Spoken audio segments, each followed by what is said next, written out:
নমস্কার, আমি শুভ। আপনারা দেখছেন জিটিভি, দ্রুত হচ্ছে সবার সাথে। করা তো উচিত, করুক, দেখুক, কবে করবে জানি না, কিন্তু যা হয়ে গেছে 25,000 বেকার যুবকের উপর, এবং সেই সুবাদে আরও 25,000 যোগ্য ব্যক্তিদের তাদের যে সর্বনাশ হয়ে গেছে তার জবাব কে দেবে, কখন দেবে? পশ্চিমবঙ্গের তৃণমূল নেত্রী, আপনি এই অভিযোগ থেকে নিজেকে মুক্ত করতে পারবেন না। এটা অভূতপূর্ব ঘটনা, এটা কোনো ব্যাখ্যা নেই। এটা বাংলাতেই সম্ভব। একটা রাজভবনে গিয়ে তাদের অফিসারদের বিরুদ্ধে মামলা রুজু করছে পশ্চিমবঙ্গের পুলিশ। এই দৃশ্যের সঙ্গে তো আমরা কোথাও পরিচিত ছিলাম না। সারা ভারতবর্ষে কোনো রাজভবনে এই জিনিস হয়েছে বলে জানা নেই। বাংলার মুখ্যমন্ত্রী তিনি করছেন, কেন করছে জানি না। রাজভবন আছে, তারা দেখবে কি করবে না করবে। সবাই জানে শতধর মাহাতো কাদের লোক। শতধর মাহাতো তো তৃণমূলের লোক, সবাই জানে এটা। তার গোটা পরিবার তৃণমূলের লোক। কিষাণজিকে যাদের দৌলতে কিষাণজিকে মারা সম্ভব হয়েছে তারাও তৃণমূলের লোক, সব প্ল্যান্টেড লোক, সবাই জানে এগুলো। সেখানে যখন বামেদের সঙ্গে লড়াই, তখন এই তৃণমূল সেখানকার সমস্ত মাওবাদীদের মদত করেছিল। মাওবাদীদের পশ্চিমবঙ্গের মুখ্যমন্ত্রী তার নিজের রাজনৈতিক সাফল্যের জন্য তিনি কমিউনিয়াল হতে পারেন, তিনি মাওবাদী হতে পারেন, তিনি সব কিছু হতে পারেন। তার একটাই লক্ষ্য ক্ষমতা দখল করা। সেখানটায় নীতি আদর্শকে জলাঞ্জলি দিয়ে, বিসর্জন দিয়ে তিনি সবকিছু করতে পারেন। শেখ শাহজাহান মামলায় নীরব ছিলেন মুখ্যমন্ত্রী, আদালত নির্দেশ দিয়েছে, তাই সিবিআই তদন্ত। প্রথমে নীরব, পরে বিজেপি দোষারোপ করছিলেন, তা জানি না, তবে গোটা তদন্তটা হচ্ছে আদালতের নির্দেশে, এটুকু জানি। এখানে না বিজেপির কোনো ভূমিকা আছে, না তৃণমূলের কোনো ভূমিকা আছে।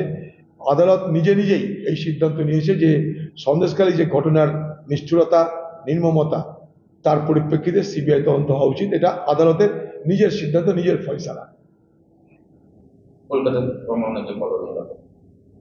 এখন নির্বাচন হোক, তারপরে এগুলো নিয়ে কি পলিসি আছে দেখবো, তারপর আলোচনা করবো।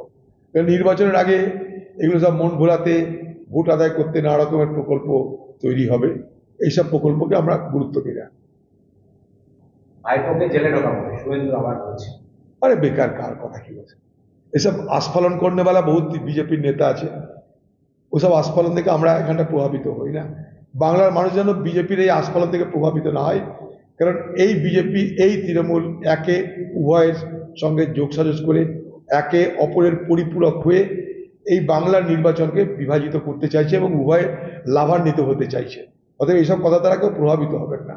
কোথায় বাপ বেটা বলছে, বাপ বেটার বিরুদ্ধে কোনো ব্যবস্থা হয়নি কোনোদিন।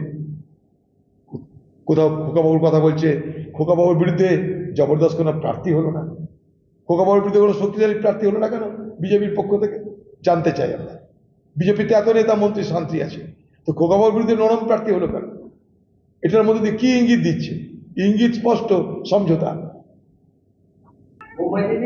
কংগ্রেসের উপর খুব জোরালো আঘাত করেছেন, মানে খুব কথাবার্তা করেছেন, বলেছেন कांग्रेस का माओवादी घोषणा पत्र ही भारत का नेतृत्व दे पाएंगे।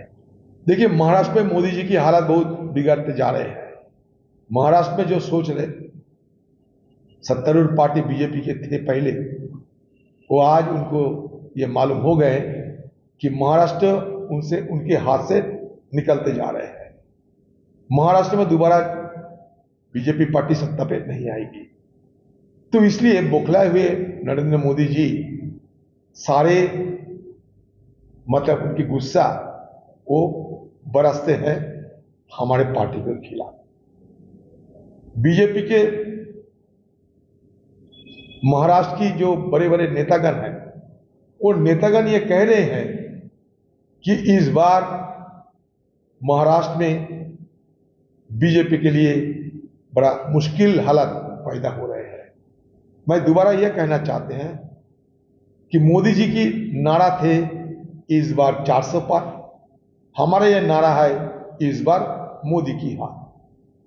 हम दोबारा यह कहना चाहते हैं कि हिंदुस्तान में राहुल गांधी की अगुवाई में नफरत की बाजार में मोहब्बत की दुकान खोल चुके हैं और धड़ल्ले से सामान भी बिक रहे हैं मोहब्बत की दुकान से। तो मोदी जी जितने भी कोशिश अब करना है कर लो। आप लोगों को गुमराह करने के लिए जितना तक आप जाना चाहते हैं आप जा सकते, लेकिन किसी सूरत में अपना सत्ता को आप बचा नहीं पाओगे। মুর্শিদাবাদে অশান্তি অব্যাহত রয়েছে। আজ সকালে সালারে হিন্দু বাড়ি লক্ষ্য করে 6টা বোমাবাজি করা হয়, এই ঘটনা চলছে। মুর্শিদাবাদ জেলার নির্বাচন হয়ে যাওয়ার পর তৃণমূল দলের মধ্যে হতাশা ক্রমশ বাড়ছে এবং পরাজয়ের স্পষ্ট ইঙ্গিত তারা দেখতে পাচ্ছে। ফলে এখন থেকেই তারা প্রতিহিংসার রাজনীতি শুরু করেছে মুর্শিদাবাদের বিভিন্ন এলাকায়। তার মধ্যে সালার বাদ যায়নি। সালারে গত লোকসভা নির্বাচনের দিন কিছু বুথ তারা লুট করতে চেয়েছিল।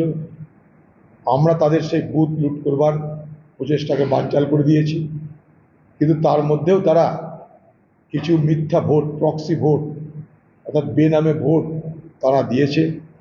তার জন্যে আমরা নির্বাচন কমিশনের কাছে নতুন করে ভোটের আবেদনও করেছি। সেটা এখনো বিচারাধীন, দেখা যাক কী হয়। তার মধ্যেই তৃণমূল দলের পক্ষ থেকে যে সমস্ত মানুষেরা সেদিন কংগ্রেসকে সমর্থন করেছিল বলে তাদের সন্দেহ, আশঙ্কা, তাদের উপরে আক্রমণ তারা শুরু করেছে।